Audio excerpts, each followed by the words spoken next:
Hey everyone, it's me, Jen with 2 N's, and I use she, her pronouns, and I am here just to do a wrap up of the books that I was able to get through and read in January. I know we're already into February, but I'm doing it now, so there's that. I was able to read all the books that I wanted to, that I talked about during my TBR video that I posted a few videos ago, so I was able to get through all of them, which was exciting. I've never been able to make a list or a stack of books that I wanted to read in a month and actually stick to it. I'm very much like a mood reader, so I usually just pick books that I want to that sound good in the moment. So for me to be able to stick to my list and actually do it, I'm pretty impressed by. There was one book that I started to read that wasn't on my list, and I got like 50 pages in and I was just like, nope, can't put, so I put it down, which was real rough for me because I also like to finish books that I've started in the same month, and I didn't. So that was rough. But it worked out because I got to get through all the books. So here are all of the books. It's not 10 books that I was able to read. Well, there's 9 books plus an audiobook that I was able to finish. So I'm going to go through these and let you know what I thought. So I'll talk about the audiobook first just because I don't have it. So the audiobook, and it's Washington by Ron Chernow. I think that's how you say his last name. And I actually started this book last year, which I know that I just said I like to finish books in the same month that I start them. So for it to take me that long, it was really frustrating. But that book is a beast. It's, I think, like at least 18 hours. And I started listening to audiobooks when my commute to work increased to be an hour each way. And so I was like, well, I can get through a bunch of books if I listen to them that way.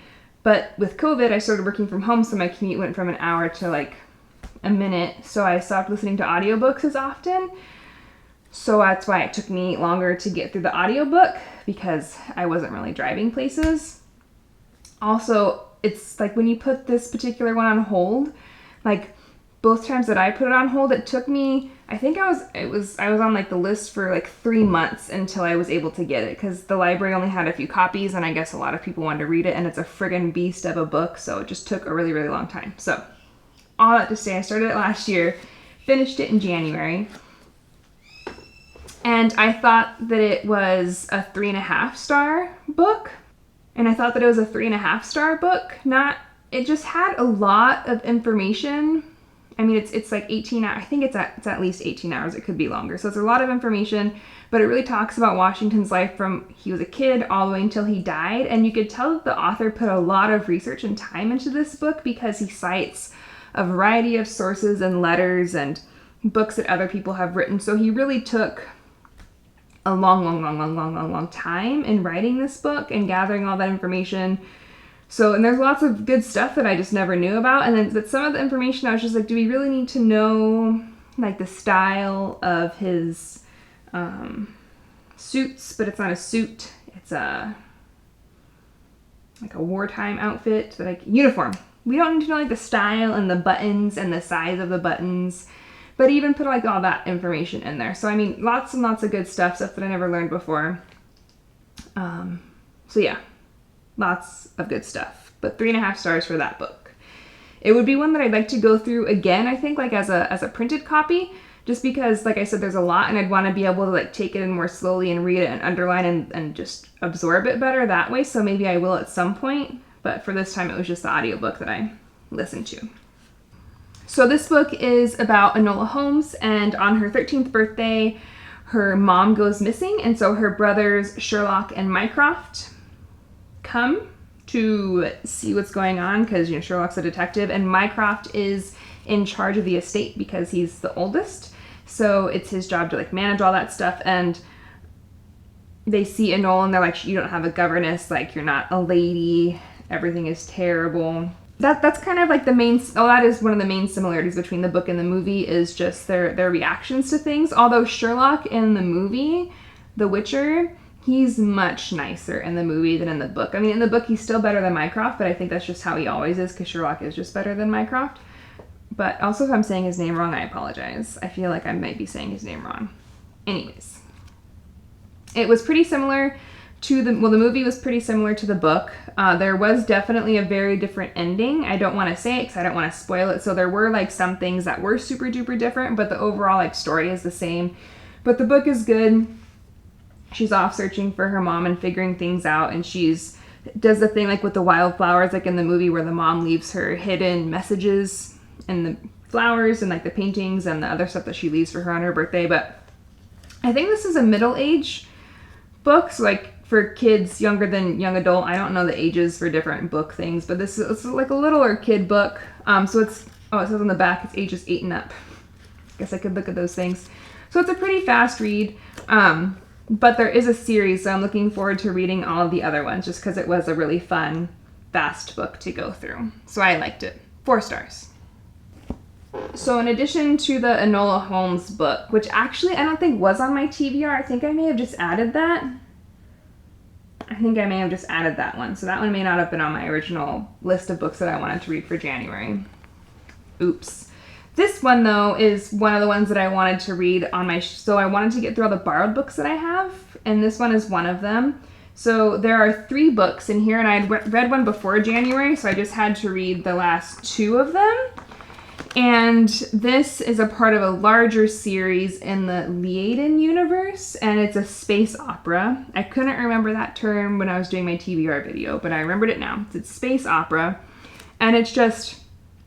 follows this clan Corval in the super duper far future, and it's just following their family and what's going on, and they're the strongest clan in the galaxy, and everybody knows and respects Corval, and it's this whole thing. And so the authors do a really, really good job of galaxy building. So it's a pretty fun read. These 2 ones, the 2 stories that I read in this one are the Crystal Soldier and the Crystal Dragon, and the larger book that it's in is called The Crystal Variation. But I, like I said, just read Crystal Soldier and Crystal Dragon. And I need to get better when I'm reading series to read the description, like the summary on the back of the book, so I can see exactly who I'm going to be reading about, especially when I'm reading this one, because each book follows different characters sometimes, so I don't always know exactly what's going on until like maybe 75 pages into the book, but if I had read the back, I would know. So like this one, I was super duper confused for a very, very, very long time until I decided to read the back. And these 2 books are about the original founders of Clan Corval. So like it's in the future, but it's like at the beginning of the clan. So that was really cool. I liked being able to read about them, but the Crystal Soldier I said was like a 3.5 star book, and Crystal Dragon I said was 2.5 stars. They were both really, really slow for me. It took me, I think part of the problem is I just didn't know what the hell was going on because I didn't know what character we were following for a long time. But the first one had just a lot more, personality isn't the right word. There was just like a lot more to it. I felt like a lot more depth, and we got to learn more about the 2 specific, like the original founders of the clan. So I just liked that one a lot more. The second one, Crystal Dragon, there's like a long time where they spent like being spies, but it was just sometimes the authors, just how they write things, I can get confused sometimes. It's just not always very clear to me, and it could just be a personal thing where I'm just lost. That's a very common thing for me. But still, good information. I liked being able to learn about the origination of the clan, so that was really cool. So that was this one, so I'll be able to finally return this after having it on my shelf since before COVID began. So there's that. The next borrowed book is from the same series, the Liaden Universe, and this one is Liaden Universe Constellation, the 2nd volume, so volume 2, and this one is just a bunch of short stories from the Liaden Universe following a bunch of different people. And the short stories, I actually tend to like more. Volume 1 I liked a lot because it's just kind of like quick 20 to 50 page stories about different characters, and so we get to learn about a lot of side characters who may only show up for a little bit in like the main books, but then their stories get expanded in the short stories. So I really like these a lot. This one though, I gave this one a 3 star. It was good. I liked a lot of the stories. And also a lot of the stories were just, again, like really slow for me, and I wasn't super duper into them. So I feel like this one was more of a half and half of liking stories and not liking stories. So that's why this one I only gave a 3-star. And again, it's just different short stories following folks in the Leiden universe. You can learn more about them, kind of like side quests. So like the books are like the main story and these are like the side quests. So that was another borrowed book I'll be able to give back to the same person. This one has also been on my shelf since before COVID began, so it'll be nice to give this one back. And then the last borrowed book that I wanted to be able to read is this one. It's an Ernest Hemingway classic, The Old Man and the Sea. And this one was just lent to me late last year. It was sent by some friends from where we're from with some delicious freaking goodies, like these little sweet potato gummies that were to die for, and I can't get them where we are because they don't sell them anymore. Anyways, this book, it's my first time ever reading The Old Man and the Sea, and I didn't really have any expectations or thoughts about it. All I know is that it's an old book and it's a classic. But while it may be short, it is only 125 pages. Every single word and sentence in this book matters. And I feel like sometimes I may start to kind of like skim or like just look ahead, and I can't do that with this one because I'll look ahead and I'll be like, wait a second, I don't know what's going on anymore, because again, every single word and sentence and detail matters in this book because that's just how Ernest writes. So this was super, super good. This book follows an old man who is a fisherman and just hasn't been able to catch a lot of fish. And the villagers make fun of him because he's an old man talking about how he'll be able to catch a fish. And then one day he gets hooked onto a fish and it drags him super far out into the ocean. So it's his journey, like his internal struggle against this giant fish and himself, if he can survive or if the fish will survive, and all the things that he learns along the way. So this was a really, really good book. And also what's cool about this particular book itself is that the friend that lent it to me got it when traveling was still a thing, and her husband were in Florida in Key West, and there's a bookstore there owned by Judy Blume, and it's super close to Ernest Hemingway's house, I guess. So that's just also really cool that they were able to get this book, and it has that story behind it for their traveling story. So this was a really good one. I enjoyed this a lot. I gave it 5 stars. The next book I read isn't a borrowed book, but it was given to me, not with the intention of giving it back, which is why it's not a borrowed book, but it was given to me, and the people who gave it to me wanted to know my thoughts about it. I don't have too much to say about it on this video, but it's Live Not by Lies by Rod Dreher. I don't know how to say his last name, so I apologize, but this is the book. I feel like I haven't marked up a book this much. You can't see the tabs or all the colors, but I haven't marked up a book like this since college, and even then, I don't think I marked it up nearly as much as I did each color. You can't even see the colors, probs. But each color represents a different thing, so I just marked down the author's main points or arguments, words that I just wanted to make sure I knew about, my counterpoints to the author's points. Some questions were in blue, and then things that I found interesting were yellow. And so I have lots of thoughts about this book. I'm still processing some of it. But yeah, lots of thoughts about this one. But I gave it 1.5 stars, not because of I just gave it 1.5 stars. So that's this one, but I finished it. So all of the books that were lent to me, I have now done. And then the book that people were waiting on me to give them a response to, I finished. So now all that's left to do is read books on my unread shelf. So I'm really excited about that because these books have been weighing on me. So now I just have to find a way to give them back. So that'll be my next step for those guys. The next book that I read is The Most Dangerous Place on Earth by Lindsay Lee Johnson. And this one is about a middle schooler who dies by suicide, and it follows the high schoolers and the high schoolers who were around, who weren't friends with him, but kind of who are connected to him in some way. So it follows them through high school just to see how they've coped with the death. And then it also adds in a new character to their school a new English teacher, and kind of her coming into this situation not knowing that there is a death that all these students are still potentially coping and dealing with. And so it's just interesting, like when you add like a new person into the mix, just how they respond and interact with others. But I thought that this book was good. I liked it. I tend to be drawn towards books that mention or discuss or are about suicide for a variety of reasons. One, it's my job is suicide prevention, and all my volunteer work is in suicide prevention. It's a big part of what I want to do.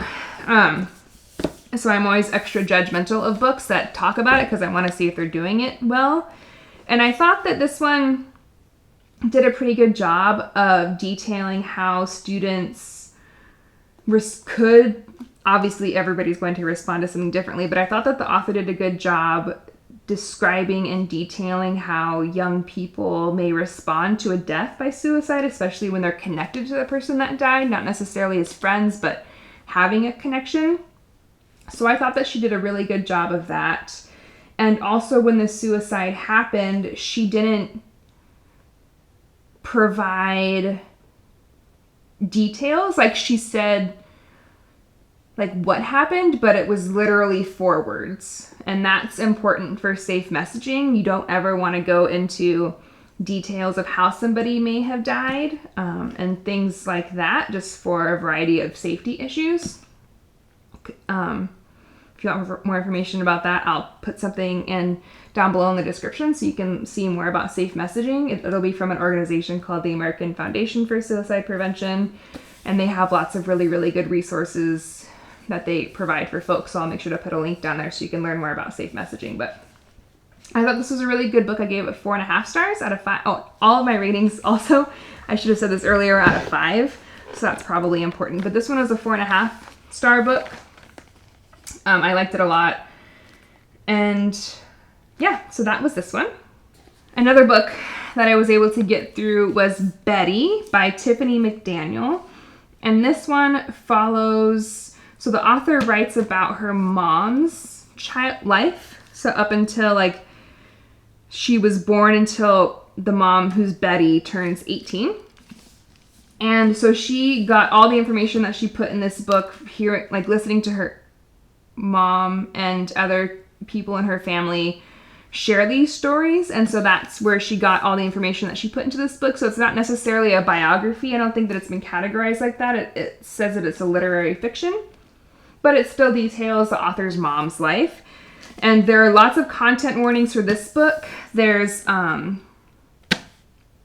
detailed descriptions of different types of abuse, racism, living in extreme poverty and what that can look like, rape, suicide. So yes, lots and lots of content warnings. So just so that you know going into it. But I thought that this was a beautifully written book. It's definitely become like one of my favorites because it was really hard to put down, even though everything that she was writing about was very heartbreaking and very, very hard. It was still just written so very, very well that I just was really immersed in the story and with the family. So I thought that this one was a really, really good book. I gave it a 5 star. I really like this one a lot. Betty. And the last book that I read is The Removed by Brandon Hobson. And so this one follows a family whose teenage son was murdered by cops. And it looks at the family's life, I think 15 years after the death happened. And it really does an amazing job of weaving in and the family is Cherokee, and the author does a great job of weaving in Cherokee folklore and tales into what's going on with the family in the present day and age. And each chapter focuses on a different family member. So there's the mom who talks about her, and then also talks about her husband a little bit, not from his point of view, but just talks about him from her point. He has Alzheimer's, so that's how they weave him in. And then it also goes through the brother and sister of the boy that was murdered. And then there's also a chapter that tells stories and the perspective of a Cherokee person who's on the Trail of Tears during that. So it also weaves in like the perspective of that, and just the author does a really, really good job of combining all of those things. This is a book that I need to reread. I gave it a 3.5 star, not because it was bad. I just had a hard time keeping up with some of it. And I think it's because this is one of the books that I'm going to need to reread at some point in the future just to really take everything in. Because there's so much going on with this book. So much stuff. This one also has some content warnings. There's the murder of a person of color by a police officer. There's substance use and domestic violence. And those are the top things that come to my mind. So again, content warning for this one. But again, I thought that it was a good book. I do want to reread it in the future, just so that way I can absorb more of the information and get a better look at it. Because there's so much going on with this book. I like it. And I just need to reread it so I can appreciate it more. So those are all the books I was able to get through in January. Those are my 10. Let me know what you thought about any of the books. If you read them, want to read them, let me know what you think. If you like looking at pictures of books, I also have my Instagram that shows different pictures. It's read.with.2njen, the same name as this channel. And yeah, let me know what you think, and I'll see you all next time. Have a good one. Bye.